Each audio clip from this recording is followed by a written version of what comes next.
फिर से एक बार आप सभी को प्रभु यीशु मसीह में नमस्कार। और आइए हम आज का सब्जेक्ट देखेंगे और आज का विषय है यूहन्ना 11:25 निकालेंगे।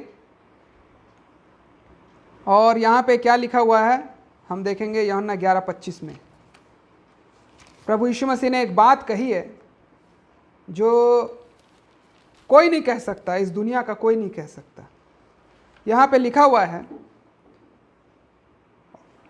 यीशु ने उससे कहा, पुनरुत्थान और जीवन मैं हूँ, पुनरुत्थान और जीवन मैं ही हूँ। जो कोई मुझ पर विश्वास करता है वह यदि मर भी जाए तो भी जिएगा।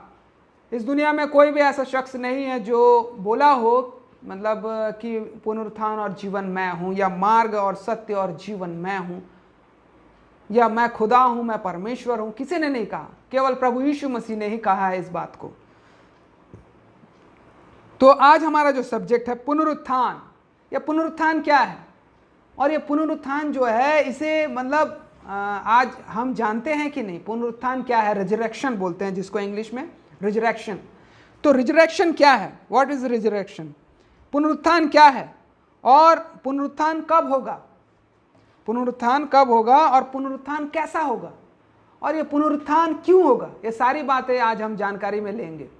क्योंकि एक हमारे स्टूडेंट ने क्वेश्चन उठाया था कि सर अगर आत्मा को ही सज़ा मिलता है ना, अगर आत्मा को ही सज़ा मिलता तो प्रभु यीशु मसीह शरीर को जिंदा क्यों कर रहे हैं। फिर शरीर तो किसी का राख हो गया है, किसी को जानवर खा दिया है, तो कोई क्रैश में मर गए हैं, किसी कट के मर गए हैं, तो बहुत सारी बातें हैं। लेकिन शरीर को जिंदा करने का क्या मायने हैं, पुनरुत्थान क्यों जरूरी है। बिना पुनरुत्थान के भी तो वह आत्मा का न्याय करके आत्मा को सजा दे सकते हैं। तो शरीर को जिंदा करना क्यों जरूरी है और फिर से शरीर बनाना, तो कारण क्या है। ये सारी बातें हम इसमें शेयर करेंगे, जानेंगे। चलिए शुरू करते हैं कि यह पुनरुत्थान क्या है, व्हाट इज रिजरेक्शन, रिजरेक्शन क्या है। तो इस विषय को आज हम देखते हैं। अब रिजरेक्शन बाइबल के अनुसार जब हम देखते हैं तो यहाँ पता चलता है कि दोबारा जिंदा होने की क्रिया को रिजरेक्शन या फिर पुनरुत्थान कहा गया है। तो चलिए हम निकालेंगे दानियल 12:2। पुराने नियम से पहले हम देखेंगे दानियल 12:2। दानियल में क्या लिखा है 12:2 में, यहाँ पे दानियल 12:2 में लिखा हुआ है, जो भूमि के नीचे सोए रहेंगे उनमें से बहुत से लोग जो जाग उठेंगे, कितने तो सदा के जीवन के लिए और कितने अपनी नाम धराई और सदा तक अत्यंत घिनौने ठहराने के लिए।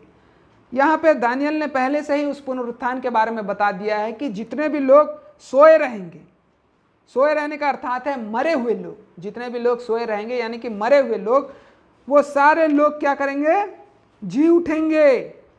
कुछ लोग तो जी उठेंगे, किस लिए, सदा काल के लिए, सदा तक के लिए, मतलब वो सदा काल के अनंत जीवन के लिए। और कुछ लोग जो है नाम धराई के लिए, और उनके काम जो है अत्यंत घिनौने ठहरेंगे सदा काल तक के लिए, यानी कि उन्हें मसीह के द्वारा नरक में सजा मिलेगा इसलिए।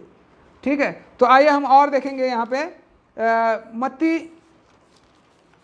यूहन्ना निकालेंगे, सॉरी यूहन्ना 5 उसका 29 में यहाँ भी बताया गया है क्या है।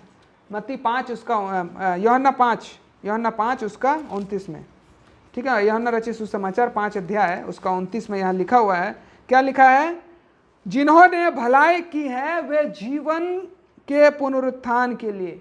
मतलब जिन्होंने जो भलाई की है, जो प्रभु यीशु मसीह के चिन्हों पर चलते हैं, जो फॉलोवर हैं, जो मसीही लोग हैं, जिन्होंने भलाई की है वे जीवन के पुनरुत्थान के लिए जी उठेंगे। ठीक है, और जिन्होंने बुराई की है वे दंड के पुनरुत्थान के लिए, यानी कि जो बुराई किए हैं वे लोग भी दंड के कारण जी उठेंगे। ये बहुत बड़ी बात है, इस बात को बताया गया है कि अब ये तो बात रही जी उठने की यानी कि पुनरुत्थान की। और हम एक देख लेते हैं प्रेरितों के काम उसका 24 अध्याय 15, 24 का 15, प्रेरितों के काम 24 अध्याय उसका 15 में क्या लिखा हुआ है कि पुनरुत्थान क्या है। ठीक है, आइए हम देखते हैं।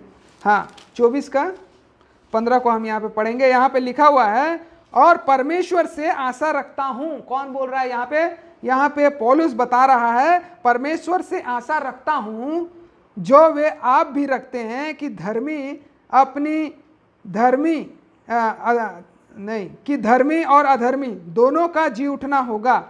यानी कि पौलुस बताना चाह रहा है कि कोई भी नहीं मरेगा, बल्कि दोनों जी उठेंगे। फर्क इतना रहेगा कि वो किसी और काम के लिए जी उठ रहा है, फर्क इतना रहेगा ये किसी और काम के लिए जी उठ रहा है। धर्मी जो है अनंत जीवन पाने के लिए जी उठ रहा है, और अधर्मी जो है वो दंड पाने के लिए जी उठ रहा है। तो ये है। तो और हम देखते हैं यहाँ पे,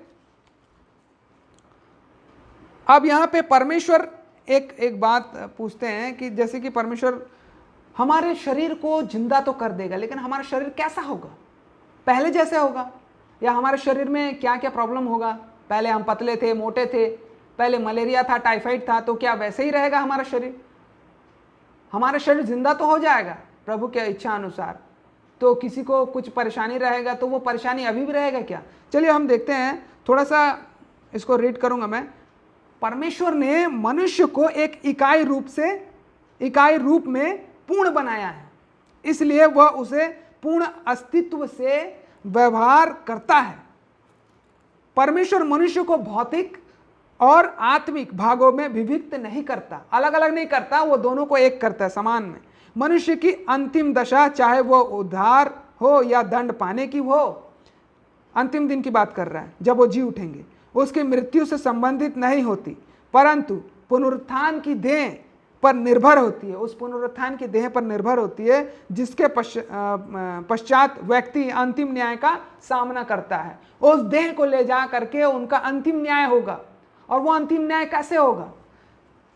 अब देखिए, हम यहाँ देखते हैं कि जी उठने के बाद हमारा शरीर कैसे दिखेगा। वो अंतिम न्याय उस शरीर को ले करके जाएगा, वो कैसा शरीर होगा। तो आइए हम देखते हैं, पहला पत्रस निकालेंगे। पहला पत्रस उसका 1-3 पढ़ेंगे यहाँ पे, है ना। पहला पत्रस 1-3। अब यहाँ पे लिखा हुआ है, वो शरीर कैसा होगा जो हम जी उठेंगे। जब जी उठेंगे तो हमारा वो शरीर कैसा होगा? यहाँ पे लिखा है, हमारे प्रभु यीशु मसीह के परमेश्वर और पिता का धन्यवाद हो, जिसने यीशु मसीह के मरे हुओं में से जी उठने द्वारा अपनी बड़ी दया से हमें जीवित आशा के लिए नया जन्म दिया। और उसके बाद अर्थात एक अविनाशी, देखिए कैसा रहेगा शरीर, वो वाला शरीर कैसा रहेगा जब हम जी उठेंगे। अविनाशी अर्थात अविनाशी, निर्मल, अजर मिरास के लिए जो तुम्हारे लिए स्वर्ग में रखी है। यानी कि वो हमारा शरीर कैसा रहेगा? अजर, अमर और अविनाशी। ये 3 चीज है, अजर, अमर, अविनाशी। अविनाशी, अजर, अमर। तो ये जो है हमारा शरीर जो है कभी नहीं मरेगा। परमेश्वर का दिया हुआ चीज कभी नहीं मरता है। और हमें क्या रूपांतरण करेगा? ये नहीं कि हमको शुगर रहेगा उतना समय, टाइफाइड रहेगा, या फिर और भी कुछ समस्या रहेगी। नहीं, ये बिल्कुल भी नहीं है, ऐसा नहीं होगा। लेकिन यहाँ पे हम और देखते हैं वचन को, फिलिपियो 3 निकालेंगे। फिलिपियो 3, ठीक है, फिलिपियो निकालेंगे, उसका तीसरा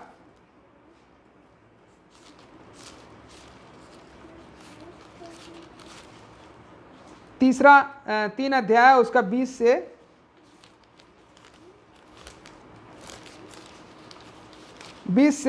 हम पढ़ेंगे 21, 20 और 21 पढ़ेंगे। 3 का 20, 21 यहाँ पे लिखा है। यहाँ लिखा है इस प्रकार से, पर हमारा स्वदेश स्वर्ग पर है और हम एक उद्धारकर्ता प्रभु यीशु मसीह के वहां से आने की बाट जो रहे हैं। हम लोग क्या जो रहे हैं? प्रभु यीशु मसीह के आने की बाट। हमारा स्वदेश जो है वो स्वर्ग पर है, और हम सिर्फ बाट जो रहे हैं, आने की बाट जो रहे हैं, वह अपनी शक्ति के उस प्रभाव के अनुसार जिसके द्वारा वह सब वस्तुओं में अपने वश में कर सकता है। देखिए, अपने शक्ति के प्रभाव के अनुसार सब वस्तुओं को अपने वश में वो कर सकता है। कौन? प्रभु यीशु मसीह कर सकता है। अब प्रभु यीशु मसीह कर सकता है, यहाँ पे हमारी दीनहीन देह का रूप बदलकर, अपनी महिमा की देह के अनुकूल बना देगा। मतलब वो अपने सुपर पावर से हमारे दीनहीन जो देह है वो रूप बदल देगा उसका, और अपनी महिमा का। ऐसा नहीं कि 2 ठो हाथ कर देगा, 4 ठो आंख कर देगा, मतलब अलग अलग नहीं, जैसे है वैसे ही हम दिखेंगे। बस फर्क इतना रहेगा कि दोबारा हमारा शरीर नाश नहीं होगा, दोबारा हमारा शरीर जो है बीमारी नहीं लगेगा, हमको भूख नहीं लगेगा, हमको नींद नहीं आएगा, ऐसा नहीं। लेकिन ये जो शरीर है अविनाशी शरीर है, और ये शरीर जो है स्वर्ग के लिए ये शरीर को क्या करेंगे, मेकिंग करेंगे, यानी कि बनाएंगे प्रभु यीशु मसीह। तो हमारी दीनहीन देह का रूप बदल कर अपनी महिमा की देह के अनुकूल बना देगा। हमने क्या क्या देखा, पहले पुनरुत्थान क्या है देखा, और उसके बाद पुनरुत्थान के बाद हमारा शरीर कैसा रहेगा वो देखा। अब हम देखते हैं कि पुनरुत्थान कब होगा। ठीक है, पुनरुत्थान कब होगा हम ये देखते हैं। तो पहला कुरिन्थी निकालेंगे, पहला कुरिन्थी। ठीक है, पुनरुत्थान कब होगा, अंत के दिनों में, कयामत के दिनों में, जब प्रभु यीशु मसीह आएंगे। तो पहला कुरिन्थी निकालेंगे हम, पहला कुरिन्थी उसका 15 अध्याय। यहाँ पे क्या लिखा हुआ है, ऐसा लिखा भी है कि प्रथम मनुष्य अर्थात आदम जीवित प्राणी बना, और अंतिम आदम जीवनदायक आत्मा बना, परंतु पहले आत्मिक ना था और स्वाभाविक था, इसके बाद आत्मिक हुआ। प्रथम मनुष्य धरती से अर्थात मिट्टी का था, दूसरा मनुष्य स्वर्ग से है। जैसा वह मिट्टी का था वैसे ही वे भी है जो मिट्टी के हैं, और जैसा वह स्वर्गीय है वैसे भी वे जो स्वर्गीय। यानी कि वो बताने का कोशिश ये कर रहा है कि यहाँ पर सबसे बड़ी बात यह है कि यहाँ पे बताने की कोशिश ये कर रहा है कि प्रभु यीशु मसीह आदम जिस प्रकार से था पहले आया, और आदम से जितने लोग जो हैं जिंदा हुए, मतलब पैदा हुए, वो सारे मिट्टी के थे और मिट्टी में मिल गए। लेकिन जो यीशु मसीह से पैदा हुए हैं वो स्वर्ग से आया है यीशु मसीह, तो उन लोगों को स्वर्गीय बनाना चाहता है। जो यीशु मसीह में जन्म लेते हैं बपतिस्मा लेकर के, उनका शरीर भी यीशु मसीह के जैसे बनेगा और वो स्वर्गीय बनेंगे। तो आदम क्या है, पहले मिट्टी से बना, तो हम भी मिट्टी के हैं और मिट्टी में मिल गए। लेकिन अब जो है, जो दूसरा है वो स्वर्गीय है, और वैसे ही वे भी जो स्वर्गीय है हमें, और जैसे हमने उसका रूप धारण किया है जो मिट्टी का था, वैसे ही उस स्वर्गीय का रूप भी धारण करेंगे। यहाँ पे बताया जा रहा है, हे भाइयों, मैं ये कहता हूं कि मांस और लहू परमेश्वर के राज्य के अधिकारी नहीं हो सकते, और ना नाशवान अविनाशी का अधिकारी हो सकता है। देखो, मैं तुमसे भेद की बात कहता हूं, हम सब नहीं सोएंगे, हम सब नहीं सोएंगे, यानी कि कोई मरे नहीं रहेगा सब लोग, परंतु सब बदल जाएंगे। कुछ लोग जो है सोए रहेंगे, कुछ लोग जागे रहेंगे, यानी कि कुछ लोग जिंदा रहेंगे। और यह क्षण भर में पलक मारते ही अंतिम तुहरी फूकते ही होगा, यानी कि अंतिम जो तुहरी है उसको फूका जाएगा स्वर्ग से, और पलक ऐसे झपकते ही सारे लोग जिंदे हो जाएंगे। जो सोए हुए हैं, जो मरे हुए हैं, वे सारे लोग जिंदे हो जाएंगे। तुहरी फूकी जाएगी और मुर्दे अविनाशी दशा में उठाए जाएंगे, हम बदल जाएंगे, क्योंकि अवश्य है कि यह नाशवान देह अविनाशी को पहन ले, और यह मरणहार देह अमरता को पहन ले। तो यानी कि ये जो हमारा शरीर को पवित्र, मतलब मरण और अमर बनाने के लिए, मरण दशा से हटाने के लिए और अमरता में मतलब बदलने के लिए प्रभु यीशु मसीह का आना जरूरी है। और तुहरी फूकने के साथ हमारा ये होगा, अंतिम दिनों में होगा। अब उसके बाद हम देखते हैं कि पुनरुत्थान क्यों होगा, कारण क्या है। अगर प्रभु यीशु मसीह को सजा देना होता, तो जो लोगों को नरक में डालना होता, तो उनकी आत्माओं को डालेंगे, शरीर देने की क्या जरूरत है। जो शरीर है उसको देने की क्या जरूरत है। आत्मा को आप दंड दे सकते हैं, प्रभु यीशु मसीह दे सकते हैं, परमेश्वर दे सकते हैं, लेकिन लोगों को फिर से जिंदा करना का रीजन क्या है, कारण क्या है। यही बात हम यहाँ पे देखते हैं। वही पहला कुरिन्थी 15 का 54 से लेकर के हम 58 तक पढ़ेंगे। यहाँ पे 54 से 58 तक। तो यहाँ पे लिखा हुआ है कि और जब यह नाशवान अविनाशी को पहन लेगा, शरीर जो हमारा शरीर है, हम फिर से जिंदा होंगे, तो हमारा परिवर्तन होगा, हमारा रूपांतरण होगा, नाशवान शरीर जो है अविनाशी को पहन लेगा और यह मरणहार अमरता को पहन लेगा, तब वह वचन जो लिखा है पूरा हो जाएगा। यानी कि प्रभु यीशु मसीह, एक बार आपको याद होगा कि जब यीशु मसीह जो बपतिस्मा ले रहे थे, किससे? यूहन्ना से ले रहे थे। तो यूहन्ना से जब बपतिस्मा ले रहे थे तो यूहन्ना बोला कि तू मुझसे बपतिस्मा क्यों लेता है, तू तो मुझसे बड़ा है, हैं? और हर चीज में तू आगे है मुझसे, हैं? और तू तो खुद, बल्कि तेरे हाथ से मेरे को बपतिस्मा लेना चाहिए। तो प्रभु यीशु मसीह बोलते हैं कि अभी इस वक्त यही होने दे, क्योंकि हमें सारी धार्मिकता को पूरा करना आवश्यक है। इस प्रकार से कौन कहा? प्रभु यीशु मसीह ने यूहन्ना को बोला। तो हम यहां पे देखते हैं वचन को पूरा करने के लिए प्रभु यीशु मसीह लोगों को जिंदा करेंगे।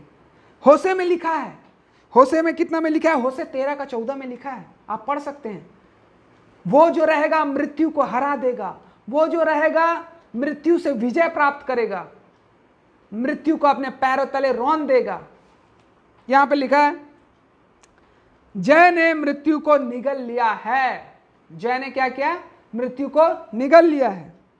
हे मृत्यु तेरी जय कहां रही? हे मृत्यु तेरा डंक कहां रहा?